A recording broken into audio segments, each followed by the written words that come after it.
Anyway, they were able to testify that there were 30 scattered burials on this small piece of property, and that they were unrelated to each other. Mhm. And so, in the end, the judge came out and she agreed with us that the process wasn't followed in this case. The fact that the council never saw the revised burial treatment plan, the fact that it was approved within 3 weeks of their meeting, and that they had nothing to do with the treatment of the EV, the specific treatment as far as the concrete jackets, the capping, and all of that. She agreed that that was wrong, and that the department needed to go back and do the proper consultation. Well, let's take a look at those jackets. What does a jacket mean? We have some pictures here that kind of depict what exactly a jacket looks like. This is a shot of a jacket under construction. This particular burial beneath this circular area was supposed to be protected.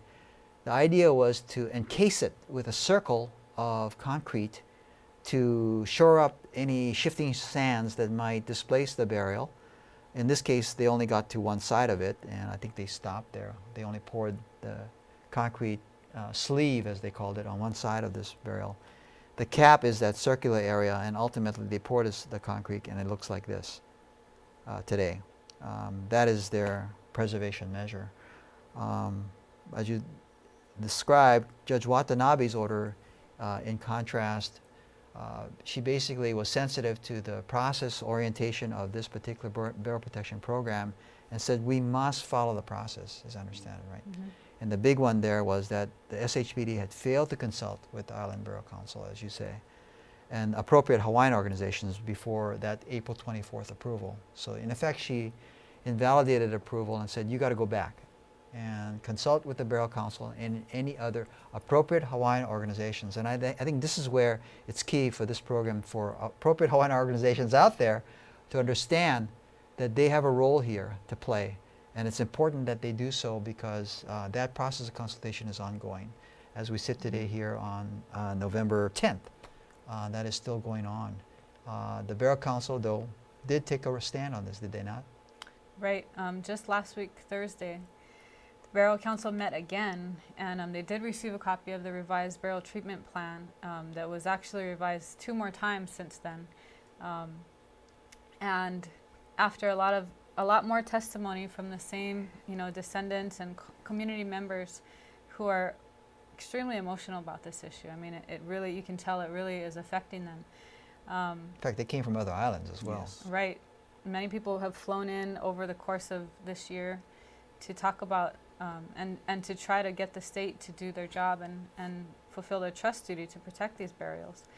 And the council came back and they voted to reject the plan, the burial treatment plan. They said they were not comfortable approving it because it didn't agree with their idea of what it wasn't preservation. Is. Right. And they weren't comfortable approving something like that. And what was the vote?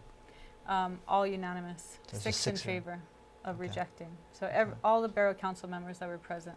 So this consultation process, it must involve the council, correct? Right. But also other appropriate Hawaiian organizations. Yes. And if there were descendants, it should include the descendants of Wainiha. Of course. Now, that was one of our points during the hearing, Leonard, as you were called to testify. Yes. Can you explain to the viewers why this notion about having descendants before the Burial Council, talking about what preservation measures should be imposed, is important? Well, basically what we did was we started off doing what we call a brief title search regarding the property.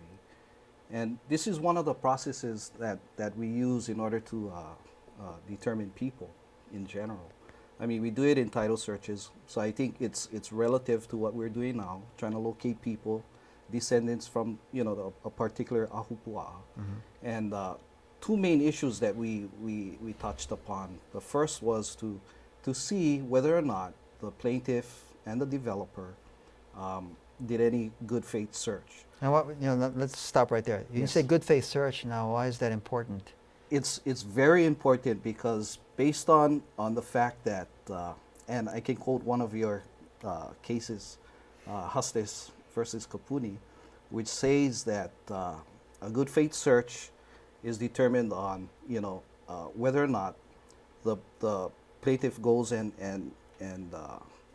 researches the amount of sources out there in order to determine whether or not there are potential errors out. In other words, there. people connected to that land. Exactly, Okay. exactly. So And Camille, I gotta get back Go to ahead. Leonard quickly, but legally speaking, why is this good faith search important relative to the requirements of a valid burial treatment plan? Because the landowner is required to give notice to the right people. If they do as they did in this case and only identify, as Lenneth will tell you, one person that is several generations back, they're not doing a good faith, job of getting the notice to the right descendants today. By doing an appropriate title search, yes, looking at the appropriate title documents with And- names that would suggest, well, who the families are that in fact lived in that area. and basically Brescia could have found that out, just by asking for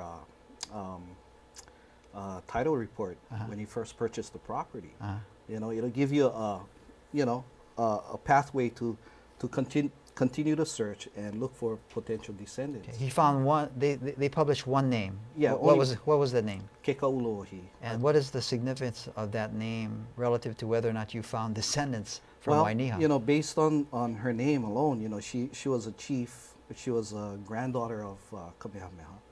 But the fact is that she owned not only Naue-Nhcc, she owned various other lands. That's one of the across favorites islands. of Yes. the family. Yes, in the junior line of the Kamehamehas, she was, the top person. And where did she live?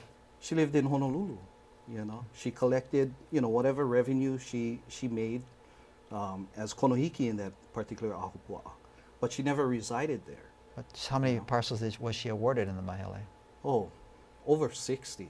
Okay. Maybe So she had more. no real connection to She had no Naue-Nhcc. real connection based on the fact that she received the property from her uncle, Kalai Moku, who was one of Kamehameha's advisors. And what did you find with about 24 hours worth of work? Within one day, and not including the research we conducted online, because there was so much information online.